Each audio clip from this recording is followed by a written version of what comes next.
this problem, we're being asked to solve for concentration. Notice the steps are exactly the same. We'll just have a rearrangement of the molarity equation in number 4, which is actually a little bit easier because we're solving for molarity and not volume this time. So once again, start with the balanced chemical equation. You've got a lot of different species to deal with here, so it can be challenging. Calcium hydroxide, CaOH2, plus acetic acid, HC2H3O2, goes to our salt, calcium acetate, balanced for all of the species, and water. Going back through and balancing them, sorry about that, I'm going to need 2 acetates and I'm going to need 2 waters. So, balanced chemical equation. Once again, organize the information that was given to you in the problem. So if I take a look at the problem, I am told I have 24.6 milliliters, and I want to find molarity. And then I have 14.2 milliliters, and the known molarity already. So remember, the moles of known solution is the one that you know the most information about. So I know the most information about acetic acid. So for acetic acid, I'm going to find moles of my known. So molarity equals moles over liters. So moles equals molarity times liters.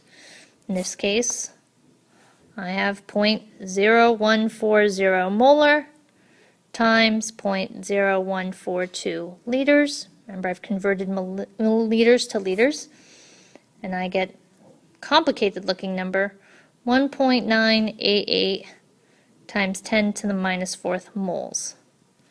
Very, very small number of moles. Now I'm going to use the mole ratio to find moles of my unknown, 1.988 times 10 to the minus 4th moles.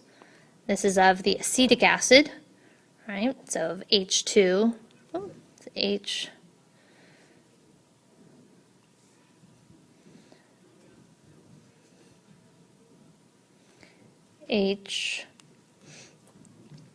C2H3O2. You can tell I'm in my classroom doing this. 1 mole of my unknown, which is what I'm solving for on top. 2 moles from the balanced chemical equation of acetic acid. And I get 9.94 times 10 to the minus 5th moles of my calcium hydroxide. Now I want to solve for the unknown. In this problem, I want to know moles. Moles is just, I want molarity. Molarity is just moles over volume. So I have moles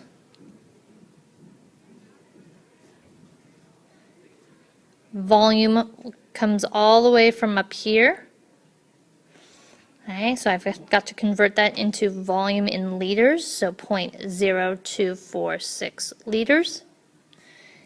And then my molarity here is a small molarity, 4.04 times 10 to the minus 3rd molar. So I know that's a lot of information to look through, but you've seen this before. We've done these type of problems before using the double mole map. It's just using the molarity component as part of the double mole map. Write a balanced chemical equation. Whichever one you know the most information about, find the moles of that substance. Then use mole ratio to find your other substance, and then solve for the unknown. Whether you're solving for molarity, solving for volume, you're just going to use the same equation. So keep all of those steps